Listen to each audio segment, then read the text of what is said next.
Hi everyone, welcome back. Today I'm taking you along for a fresh summer haul at the range. It's been a while since I last explored their new collection, but after spotting a gorgeous vase online, I couldn't resist heading into store to see what else they had for summer. From stylish homeware to fun outdoor finds, the range has really stepped up their game this season.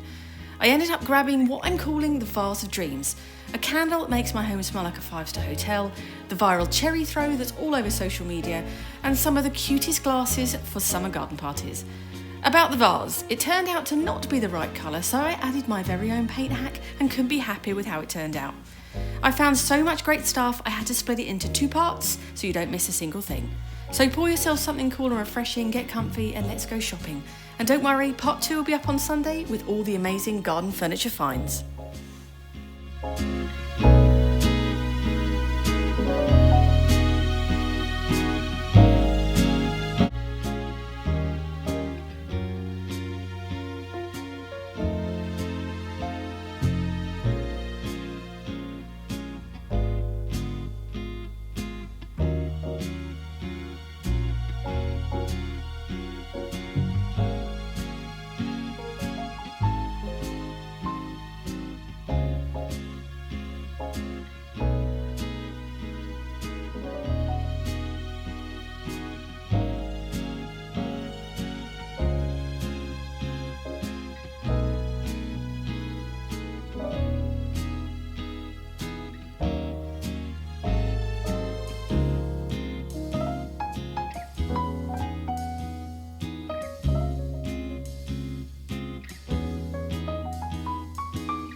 So here it is, all finished. It is coming over on camera, still looking quite grey, but it really isn't. It's a real sort of beigey, taupey colour, perfect. I didn't want to paint it sort of plain white or cream. I wanted a bit of colour, but it was just too dark and grey. And it's completely perfect for putting fresh flowers in with water. It doesn't leak. It's like it's not made of stone, it's made of like, I don't know what it's made of, but it's perfectly watertight for flowers. So I really, really like it. Using some scraps of paint that I had, and it's got my very beautiful 15th wedding anniversary flowers in it because it is my 15th wedding anniversary today. So I enjoyed making that, and now I have a lovely big vase that I'm going to reuse for all my fresh flowers. Yeah, well worth $14.99. I mean, it's a perfect pot if it already matches your decor, if the grey will work better for you. But for me, it's looking superb. Now I've given it a slight change.